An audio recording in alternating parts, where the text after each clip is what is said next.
Salut la team, comment ça va? J'espère que vous allez bien. J'espère que vos vacances se sont bien passées si vous êtes déjà rentré. Sinon, continuez de profiter, c'est bientôt la rentrée. Alors aujourd'hui, je vais te faire une petite vidéo sur quoi? Je vais t'expliquer comment, en investissant dans l'immobilier, tu vas pouvoir réduire tes impôts personnels sur ton revenu. Alors pour ça, il y a trois sortes. Avant de commencer avec ça, si c'est la première fois que tu me vois, je vais me présenter. Je m'appelle Mehdi Chirac, je suis passé de 0 à 26 biens en moins de 10 ans avec un salaire de 2000 € à la SNCF. Je suis rentré à la SNCF en 2000. D'ailleurs, je te montre mes titres de propriété, je suis l'un des seuls à le faire. Je suis rentré à la SNCF et tout de suite, j'avais décidé d'acheter un appartement, ma résidence principale. Il s'est passé que finalement, j'en ai acheté deux au même propriétaire. L'agent immobilier m'a dit, mais pourquoi tu n'achètes pas les deux? Il vend les deux. L'autre est loué et l'autre t'habite dedans. Donc voilà comment tout a commencé. Ensuite, j'en ai acheté un troisième et arrivé en 2006, j'ai voulu continuer et j'ai été bloqué par la banque. On m'a dit hop, hop, hop, monsieur, vous commencez à représenter un risque. Nous, on ne suit plus. Du coup, j'étais bloqué et je me suis dit non, j'ai pas envie. Il faut que je fasse autrement. Du coup, j'ai tout vendu. J'ai profité de très très belles plus-values et c'est là que vraiment tout a commencé pour moi. Est-ce que c'était plus facile hier qu'aujourd'hui? Souvent, vous me posez la question. Non, si c'était aujourd'hui à refaire, je le referais aujourd'hui, je le referais demain, je recommencerai la même chose. Disons que de mon temps, donc j'ai commencé à investir en 2001, disons que ça fait bientôt 18 ans que j'investis. De mon temps, il y avait des avantages qu'il n'y a pas aujourd'hui et des inconvénients qu'il n'y a pas aujourd'hui. Je vais essayer de te faire un bref topo. Les avantages qu'il y avait, c'est qu'il n'y avait pas Le Bon Coin, il n'y avait pas Se Loger, il n'y avait pas toutes les vidéos qu'on voit et du coup, beaucoup moins de monde sur le marché. Et quand j'allais moi visiter un bien, parfois j'étais tout seul. Donc qui dit tout seul, dit tu as plus de pouvoir de négociation. Il y a moins de demandes. Comme je te le dis, tout est lié sur l'offre et la demande. Cherche pas, c'est la règle universelle numéro 1. Donc forcément, j'avais moins de concurrence. Par contre, j'empruntais à 5,50, voire 6. Aujourd'hui, on a des taux à 1,20. Donc du coup, par exemple, pour te faire le truc, sur une mensualité, sur un prêt à 60 000 €, ça aurait pu faire à peu près 150 € de plus de mensualité par rapport à aujourd'hui. Donc tu vois, la rentabilité, ce n'était pas la même. Aujourd'hui, les taux sont beaucoup plus bas, mais il y a plus de concurrence. Donc, mais si c'était à recommencer, je recommencerai demain. Voilà, ça c'était juste pour te faire un petit topo sur mon parcours, brièvement. Aujourd'hui, le sujet de la vidéo, c'est quoi? C'est comment tu vas pouvoir investir dans l'immobilier et en plus réduire tes impôts personnels sur le revenu. Alors pour ça, il y a trois façons. Là, il y a la première façon que j'aime pas du tout, c'est tout ce qui est programme de défiscalisation. Je te vends du neuf, je te vends du Pinel, bon maintenant de Normandie, etc.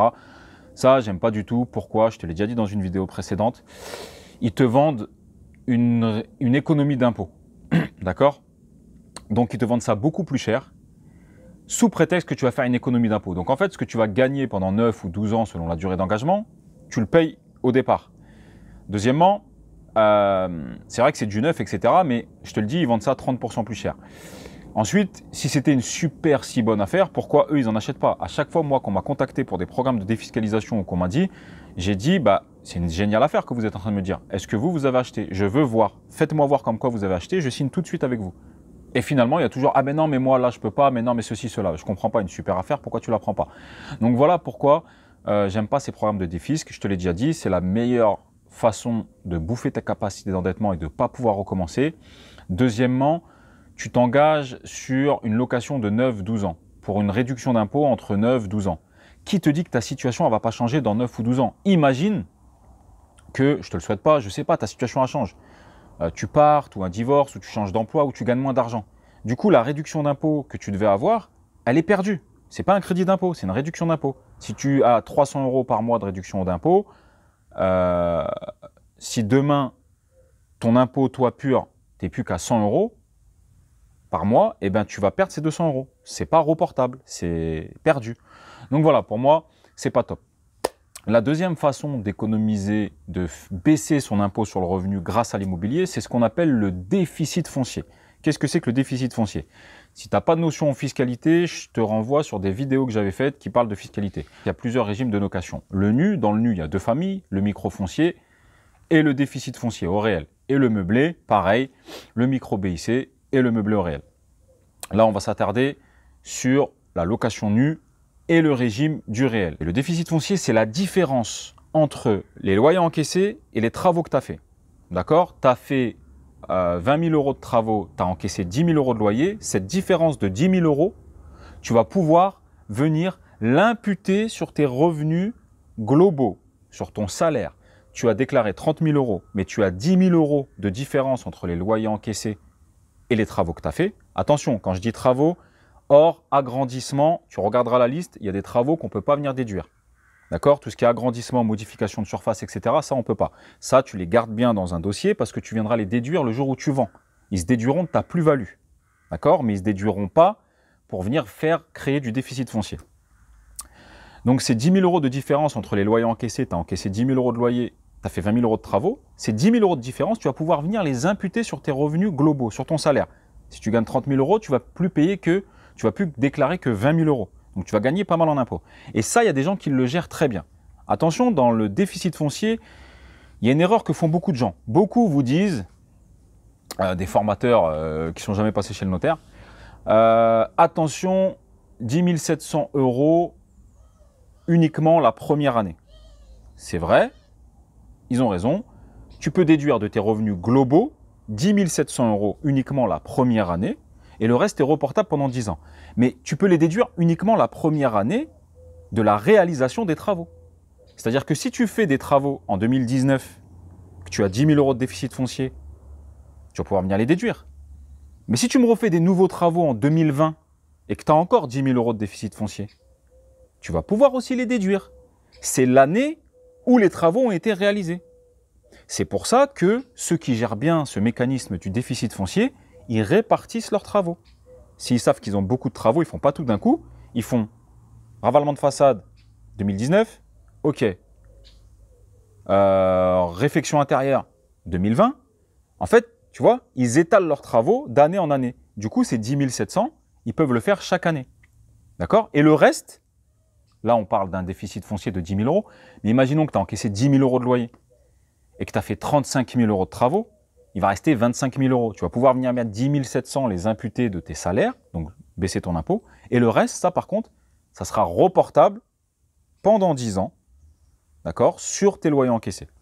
Donc ceux qui arrivent à gérer ce mécanisme du déficit foncier, c'est-à-dire avec des biens à rénover avec des travaux, je trouve que c'est bien. Pourquoi? Gagnant sur 2 points. Économie d'impôt, d'accord, sur tes revenus personnels, hein, sur ton IR personnel, et plus-value à la clé, plus-value potentielle. Donc tu vois, je trouve que c'est bien. Maintenant, il y a un autre moyen aussi qui peut te faire économiser des impôts personnels. Parce que là, si tu te dis « Ah, mais zut, moi je suis dans la catégorie du meublé, je ne suis pas concerné, etc. » Si, il y a un autre moyen, mais il est quand même beaucoup plus dur et beaucoup plus accessible. C'est ce qu'on appelle le statut du LMP, le loueur meublé professionnel. Donc je te rappelle, pour être LMP, donc il faut que tu encaisses plus de 23 000 euros de loyer encaissé et que les loyers encaissés dépassent vos revenus globaux. D'accord? Toi et ta femme, vous gagnez 40 000 euros par an, il faut que tu gagnes au moins, que tu encaisses au moins 41 000 euros de loyer.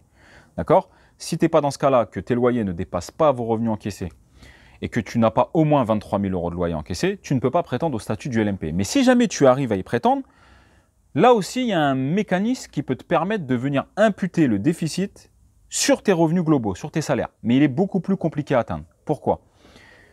Parce que ce déficit que tu dois intégrer et imputer à tes revenus globaux, il est, comment dire, tu dois le prendre en compte sans les amortissements comptables.